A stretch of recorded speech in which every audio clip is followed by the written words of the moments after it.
Time travel यानी अपने past या फ्यूचर में जाना।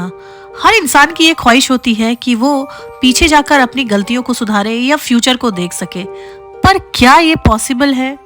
कुछ ऐसे इंसिडेंट्स हैं जो बताते हैं कि ये पॉसिबल है। 1954 में जापान में एक रहस्यमय इंसान की एंट्री होती है। इस बात का जिक्र डायरेक्टरी ऑफ पॉसिबिलिटी नाम की एक किताब में की गई। उसके बाद से ही टाइम ट्रेवल की बात ने जोर पकड़ना शुरू किया। A man in a plane.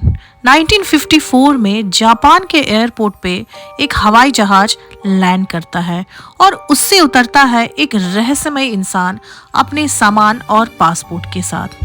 जैसे ही वो इमिग्रेशन काउंटर पे पहुंचता है और उसका इमिग्रेशन और पासपोर्ट चेक होता है, एक बड़ी अजीब सी चीज लोगों ने देखी। उस पासपोर्ट पे जो नाम लिखा हुआ था, जिस देश से वो आया था, वो दुनिया के नक्शे पे था ही नहीं। जी हाँ, उस पासपोर्ट पे जो नाम लिखा हुआ था वो था टॉरेड। टॉरेड नाम का देश हमारी दुनिया में एग्जिस्ट ही नहीं करता। तो फिर वो इंसान कहां से आया था? पूछताछ शुरू हुई। इमिग्रेशन ऑफिसर्स को शक हुआ कि कुछ गड़बड़ है। उन्होंने अपनी पूछताछ में जब पूछा कि आखिर तुम कौन से देश से आए हो और तुम्हारा देश कहाँ है, तो उसने कहा टॉरेड। टॉरेड एक ऐसा देश जो उसके हिसाब से यूरोप में था, लेकिन ऑफिशियल्स बड़े आश्चर्य में थे क्योंकि ऐसा कोई देश यूरोप में था ही नहीं। टॉरेड नाम का कोई भी देश यूरोपियन कॉन्टिनेंट में नहीं था। ऐसा लग रहा था कि वो इंसान एक बिजनेसमैन है और बिजनेस के सिलसिले में बार बार जापान आता जाता रहा है। जब ऑफिशियल ने उसके पासपोर्ट को, उसके सारे दस्तावेजों को चेक किया तो ये पाया कि उसके पासपोर्ट में बहुत सारी मुहर है और वो बराबर जापान और देशों में ट्रैवल करता रहा है। तो फिर ये कैसे मुमकिन था? एक ऐसा देश जो दुनिया के नक्शे में ही नहीं है, वहां से कोई बार बार अलग अलग देशों में अपने बिजनेस के सिलसिले में कैसे ट्रैवल कर रहा था? और आखिर कहाँ था उसका देश? दुनिया का नक्शा जिस पर इस दुनिया के सारे देश मौजूद हैं, वो देश जहां से वो आया था वो मौजूद क्यों नहीं था? ऑफिशियल ने उन्हें नक्शा दिखाया, उस इंसान को नक्शा दिखाया और पूछा कि बताओ तुम्हारा देश कहाँ है? तो उसने फ्रांस और स्पेन के बीच में एक जगह पे अपने हाथ को रख दिया और कहा यहाँ है मेरा देश।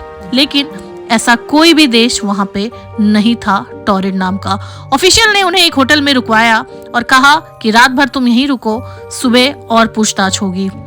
सुबह जब ऑफिशियल्स होटल के रूम में पहुंचते हैं तो उनकी आंखें खुली की खुली रह जाती है क्योंकि वहां पर वो इंसान था ही नहीं। इतने सख्त पहरे से वो इंसान कहाँ गायब हो गया? उस रात के बाद इस रहस्यमय इंसान को फिर कभी कहीं भी किसी भी देश में नहीं देखा गया। एयरपोर्ट ये पहुंचा नहीं, हवाई जहाज इसने पकड़ी नहीं, तो फिर यकायक ये कहाँ गायब हो गया? लोगों का कहना था कि ये टाइम ट्रैवलर था और दूसरे समय से या फिर किसी दूसरी दुनिया से आया था। 1954 के इस इंसिडेंट्स के बाद साल 2000 में एक ऐसी ही घटना घटती है जिसके बाद टाइम ट्रैवल की थ्योरी ने फिर से जोर पकड़ा, और वो घटना थी साल 2000 में एक रहस्यमय इंसान अपने सोशल मीडिया अकाउंट से एक पोस्ट करता है। इस इंसान का नाम था जॉन टिटोर और यह दिन था 2 नवंबर। इस इंसान ने अपने सोशल मीडिया हैंडल से एक पोस्ट किया और बताया कि मैं एक टाइम ट्रैवलर हूं जो कि 2036 से आया हूं। मुझे एक IBM कंप्यूटर चाहिए। इस टाइम ट्रैवलर ने, जिसने अपना नाम जॉन टिटोर बताया था, सोशल मीडिया पे जो पोस्ट किया वो कुछ ऐसा था। इस पोस्ट में उसने बताया कि मैं एक टाइम ट्रैवलर हूं और मैं 2036 से आया हूं। मैं 2036 से 1975 में गया था एक IBM 5100 कंप्यूटर लेने। अब लोगों ने सोचा ऐसा क्यों, तो इसने पोस्ट में कहा कि हमारे समय में यानी 2036 में सारे कंप्यूटर्स, सारे मास्टर कंप्यूटर्स और सॉफ्टवेयर फेल हो चुके हैं। अगर कुछ काम कर रहा है तो सिर्फ IBM 5100।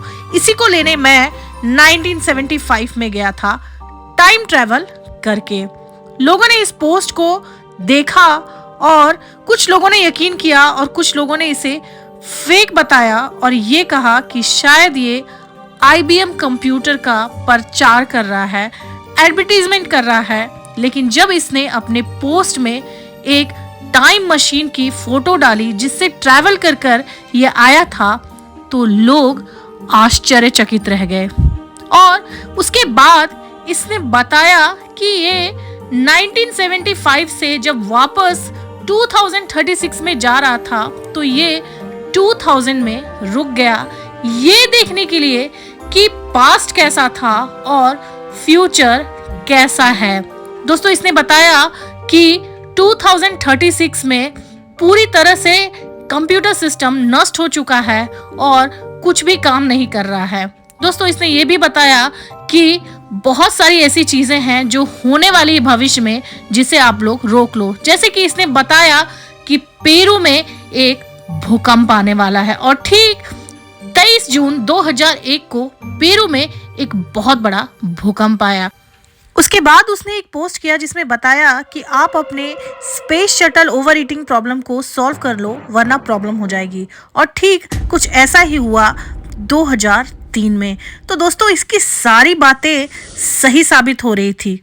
जॉन टिटोर की ये आखिरी पोस्ट थी और उसके बाद उसने कोई पोस्ट नहीं किया। बहुत सारे लोग ये मानते हैं कि ये एक फेक इंसान था और इसने जो कुछ भी कहा वो फेक था। लेकिन कुछ लोगों का ध्यान इस तरफ भी जाता है कि शायद वो एक टाइम ट्रैवलर था और सच में 2036 से ट्रैवल कर कर आया था और फिर से टाइम ट्रैवल की थ्योरी ने जोर पकड़ना शुरू कर दिया। तो क्या टाइम में ट्रैवल करना पॉसिबल है? क्या हम टाइम ट्रैवल कर सकते हैं? तो हाँ, थियोरेटिकली हम टाइम ट्रैवल कर सकते हैं।